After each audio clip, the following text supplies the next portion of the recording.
All right, welcome to another episode of Ethos of a Warrior presented by the Warrior Elite Academy. Today, I'm joined by my special guest, April Lalumiere.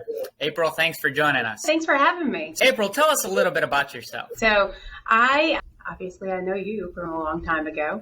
John is actually my stepbrother, so he's been in my life for a long time. I am a nurse. I'm actually in nursing administration now. I spent much of my career as a labor and delivery nurse, moved up through the ranks, became a team leader, manager, and now I'm the director of women's and children's at UNC Rex Hospital.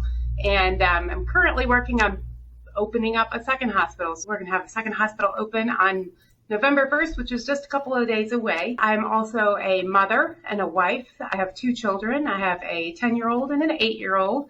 Both of them are holiday babies and make the holidays lots of fun. That's awesome. So it sounds like you're pretty busy. It sounds like you have a lot of stuff to handle there. So how do you manage your day? So my days start early. I get up before the whole family, and I'm usually out the door before most of them get up. Getting up early and being out of the house early, I'm also back home after my kids get home. So you definitely have to pay attention to what you're doing and make sure your priorities are straight so that you've got time for everybody.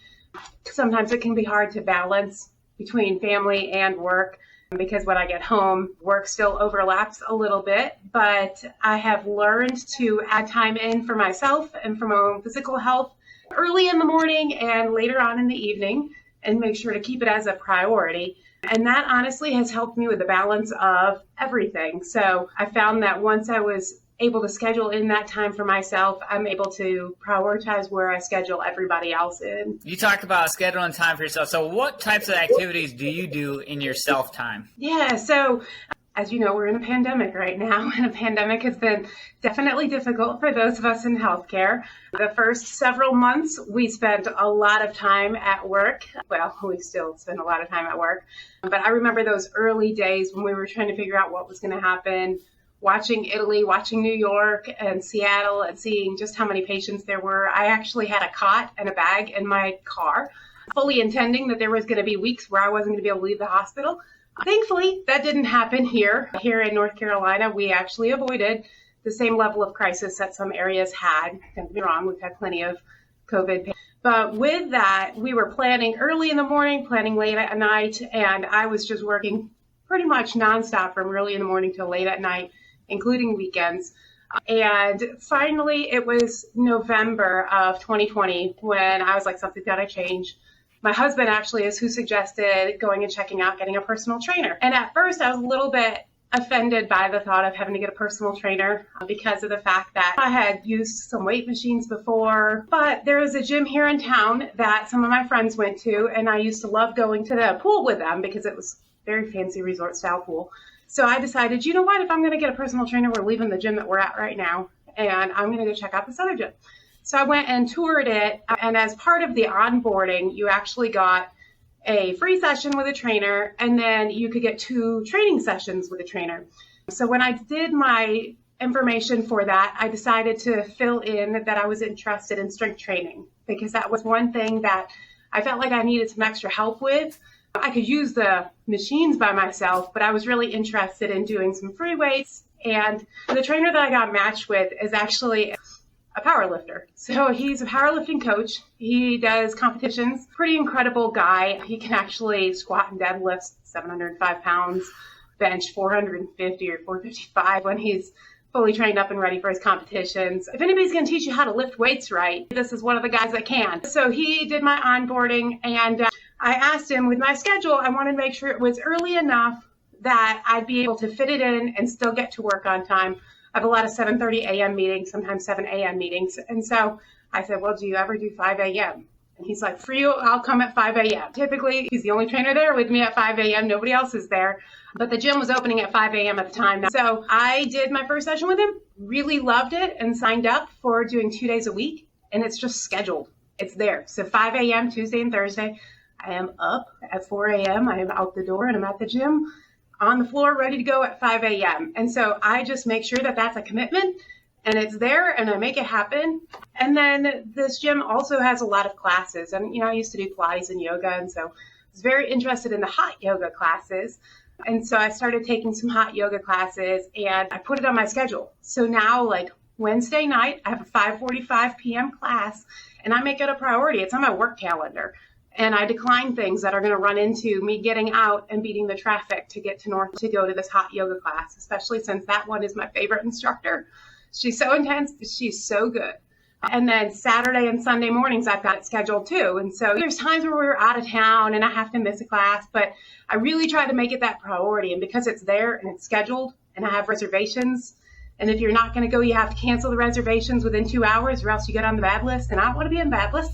And so I make it a priority. I put it there and I don't let myself cancel it and I go. It's worked out really well for me because I like that structure and plan. My family knows that plan. And so 5 days a week, I've got my scheduled times where I'm at the gym. Sometimes I'll go for something extra or I'll rearrange it if we're going out of town. But it has just really worked well to have that consistency. And I'll be honest, if I didn't have that, I would really be struggling with everything that's going on right now. You know, it's been a hard year watching a lot of people struggle with mental health, emotional health, physical health as we've gone through this. And as the months go by, I've seen some of the strongest people I know really start to crumble. And hopefully I don't get emotional here, but it's been hard. There's all these people that you didn't realize that they struggled with anxiety. You didn't realize that they struggled with depression, and it's all coming out now. And trying to figure out how do you help support these people. But if I wasn't prioritizing my own health, taking care of myself, making a commitment to myself to doing this, I'd be in the exact same position. And the yoga studio, when I first went, it was the one place where I could just let go and just be there. And the instructor, my favorite instructor, she's like, this is a breathing class first. And so if you just need to come and lay here and just do nothing but breathe, then come and lay here. And one of the first sessions with her, I just started bawling. And I was like, what is happening? At the end of the class, there's this part called Yin Poses. And so you get into this long, deep stretch. And she always does a little story with it. And so it just hit me. And I was bawling, ugly crying, bawling. I was like, what is going on? And so I remember talking to her after the class. And she's like, I'm so glad. She's like, this isn't supposed to be just a physical challenge, you know, because the hot flow, you're moving the whole time. It's definitely an aerobic class, but it's also a strength class and a flexibility class. I was like, how come everybody else can keep up and I keep forgetting the moves? And she's like, because it's supposed to challenge your brain, you know? And so now, like, going consistently, I can do it. And I've got people saying to me, how I would just followed you the whole time. I don't know how you knew how to do that. I'm like, just keep coming, just keep coming. But it's a strength class of your mind. And when I was telling her, I was like, oh my gosh, I started bawling. She's like, that's so great. I'm so glad that I hit you like that. And I was talking about how people will come there and just lay there, and some of the people in the class would get frustrated with them. And one person, she realized, like, he had a really, really stressful, hard job. He was an executive at a company, and he would just come and just lay there. And it was the only place where he felt where he could just let things go and not think about work. Sometimes he'd fall asleep, but she's like, at least he feels safe being there. And then another woman was going through a divorce. Nobody in the class knew that was going on, but it was her safe place. She just came and she breathed, and that's all she could do at first. So just finding that time for you. But if I don't go, I get frustrated. So if I don't have that time for myself, I get frustrated. I've had people say to me even recently, like, what are you doing getting up and going to the gym at 5 a.m. for this strength training? I'm like, because putting all this weight on my shoulders and doing a deep squat is getting me through. And if I don't do that for myself, then I can't do for others here at work. On my job as a leader, I've got close to 400 indirect reports. And so if I can't be the best for me, then I can't do anything for them. Because ultimately you have to care for yourself before you can care for others. And you have to care for your team before they can take care of the patients. I love that. Sounds like burnout in the healthcare industry. Mm-hmm. My wife is a nurse. You're a nurse. Burnout is a real thing. So what would you tell someone who's kind of on that edge, but they're like, well, you know, I don't have a lot of time. I don't have a lot of money. So what are some things you might tell someone that can't afford a personal coach? Yeah, so I would say if you don't have a lot of time, schedule it in anyways. There's always time to be found. You just have to make it for yourself and prioritize. And it may mean saying no to something else, but you have to, it feels selfish at times, but it's not selfish, because if we don't take care of ourselves, then we're no good for anything else. And so, it's a hard lesson to learn. And I was just teaching a class for some of our newest team leaders here at the hospital a couple weeks ago. And I told them, I was like, don't follow the example of what I did for many years. Follow what I'm trying to do now. We're learning together. Take care of yourself. Prioritize yourself. But the other thing is there's so much you can do at home. You don't need to join a gym. You don't need to have a trainer. Just start with where you're at. There's actually lots of resources online. There's lots of free classes. I'm actually in a Facebook group. I posted several months ago about one of my lifts that I was really proud of. And one of my husband's cousins sent me a message and said, hey, I'm going to add you to this weightlifting group for women. And it's a worldwide group. There's people from all over the place, but they give each other advice. So Olympic lifting or powerlifting, it's all completely different. But you have anything from people who are doing competitions all the way down to women who are single moms trying to figure out where they're fitting in the time and doing it at home with their kids there. But basically what you see is there's people with varying levels of what do they have for time, and they're making it work and making it happen and supporting each other. So find a group where people will support you, find resources. There's free classes all over the place online, or get a couple of things to use at home. Some people just use the resistance bands. You can use those, or get a couple of weights and then add to your collection over time. But you can figure out how to make it happen. Without a doubt. Right? So really one of the things I'm excited about with Warrior Leader is we've got coaches. Right? So talk to me about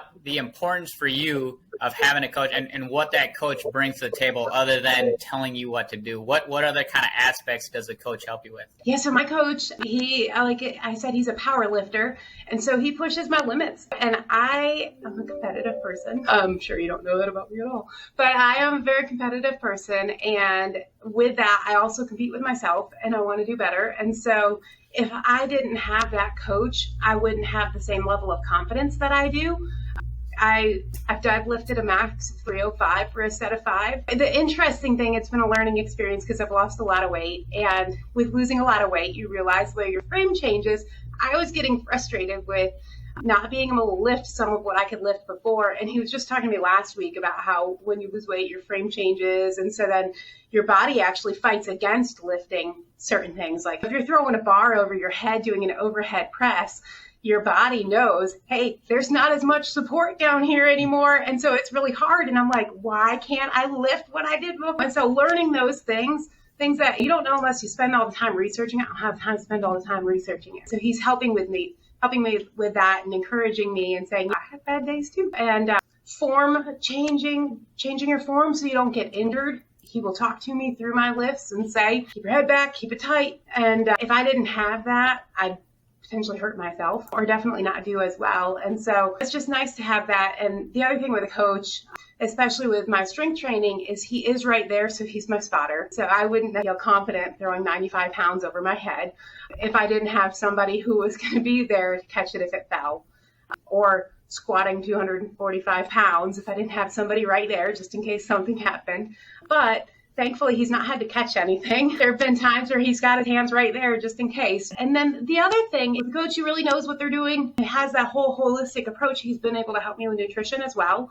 So really talking to me about increasing my protein. What you realize when you talk about protein and building muscle is that all of us, especially women, are not eating enough protein at all. Yeah. And so when I talk to some of my peers and they're like, oh my gosh, you're eating how much protein? And we start talking about what they're eating and it's like, you're not eating anything. It's not enough to sustain your body at all. So I've learned a lot with that. And you have to build up to eating as much protein as I eat now, because my goal now is like 200 grams of protein. But the other thing that I have learned, he had me do a carb cleanse. And so we went on vacation in March and I was like, I'm not going to do this on vacation because that'll be really hard. He was like 30 grams of carbs max per day. Well, you're not tracking your carbs. You don't realize again, like how many carbs you're eating either. And when you're trying to lose weight, you don't need all these extra carbs. So I was like, okay, I'm going to try this. And so I had a couple of people who actually tried it with me. I wasn't doing net carbs at the time. I just did like full on carbs. And so I really took it to the max and I was getting less than 30 grams of carbs per day.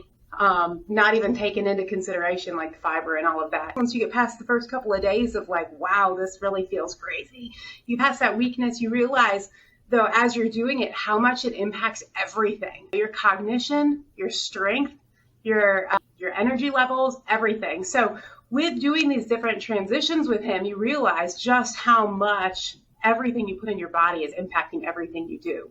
And when you're not paying attention to any of it. But I think, honestly, for me, it's been the weightlifting that has really brought it through to fruition. Because before, I might have something, it's got some carbs in the afternoon, then I have a headache, I'm super tired, a little bit cranky. I'm like, what is going on? Now when I don't have carbs and then if I like randomly had something, I'm like, that is the problem.